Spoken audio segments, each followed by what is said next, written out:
Olá, seja bem-vindo ao nosso estudo sobre as parábolas e ensinamentos finais de Jesus no Evangelho de Mateus. Neste vídeo, vamos explorar a profundidade e a relevância dos discursos de Jesus, culminando com a sua preparação para sua morte.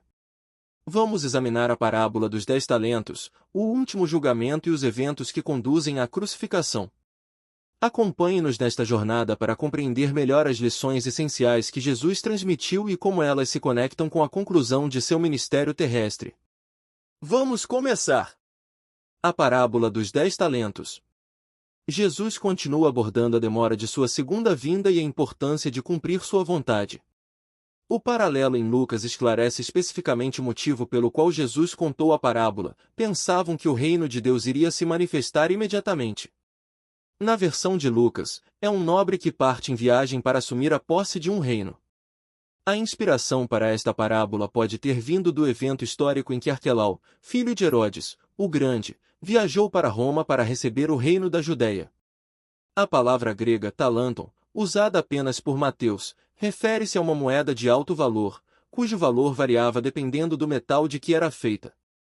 Em determinado momento, um talento equivalia a 6.000 denários, sendo que um denário representava o salário de um dia para os trabalhadores. Em nosso idioma, a palavra talento passou a se referir à habilidade de uma pessoa, um sentido derivado desta parábola. Naquela época, era comum emprestar dinheiro para obter juros e enterrar tesouros de moedas. Quando o nobre retorna, cada servo chama de Senhor. Para os leitores de Mateus, isso conotava a divindade de Jesus. Embora todos chamem o nobre de Senhor, nem todos são servos fiéis. Aqueles que trabalham diligentemente nos negócios do reino são aprovados e convidados a entrar no gozo do teu Senhor. O servo infiel justifica sua inação alegando medo do Senhor, temendo que ele ficasse bravo se o dinheiro fosse investido de maneira improdutiva.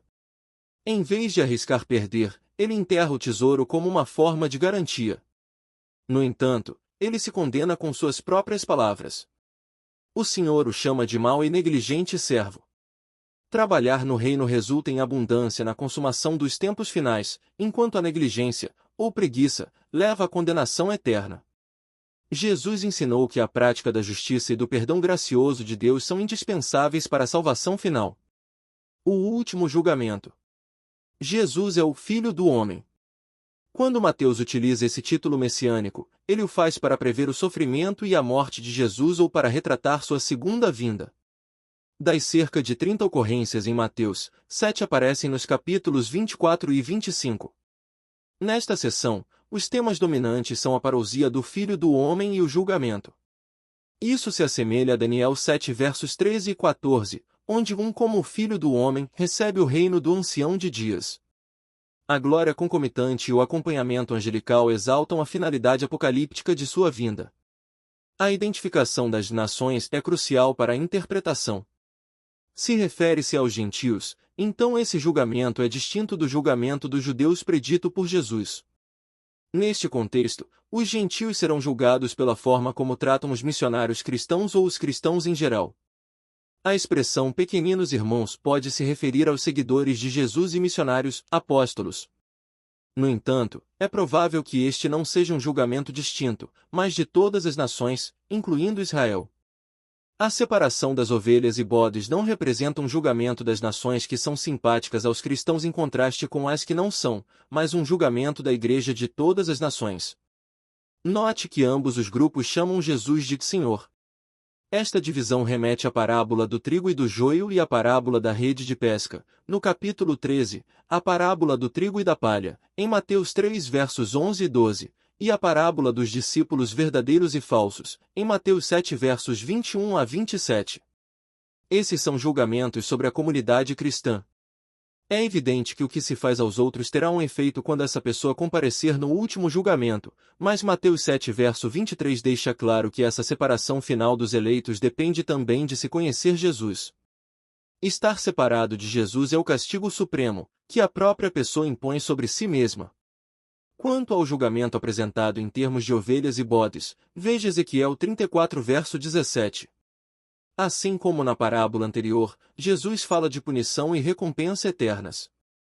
As boas obras aqui explicam como a pessoa desenvolve os talentos dados pelo Senhor em Mateus 25 versos 14 a 30.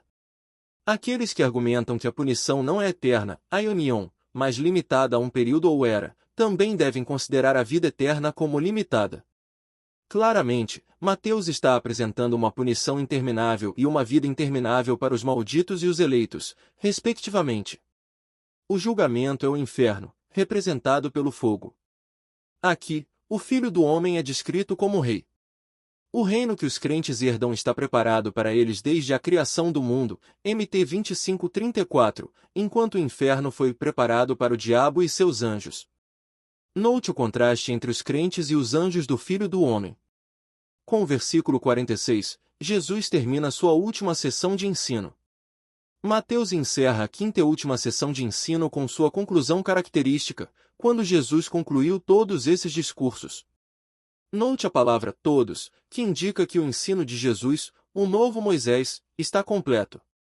A paixão está prestes a começar. Esta terminologia é reminiscente do encerramento do ensino de Moisés, e, acabando Moisés de falar todas estas palavras. Após isso, Jesus permanece, em grande parte, silencioso. Quanto aos eventos que levam à morte de Jesus, Mateus geralmente segue Marcos. Todos os 3 evangelhos sinóticos situam a conspiração final contra Jesus 2 dias antes da Páscoa. Com isso, não se refere necessariamente a 48 horas, mas a depois de amanhã. A Páscoa começava com a morte dos cordeiros na tarde de quinta-feira, o 14º dia do mês de Nisan, e continuava na sexta-feira, o 15º, que se iniciava ao pôr do sol, o mesmo dia pelo cômputo dos dias atuais. Lembre-se de que o dia judaico começava ao pôr do sol. Podemos refletir sobre a importância de cumprir os propósitos e planos que nos são confiados, seja no contexto espiritual, profissional ou pessoal.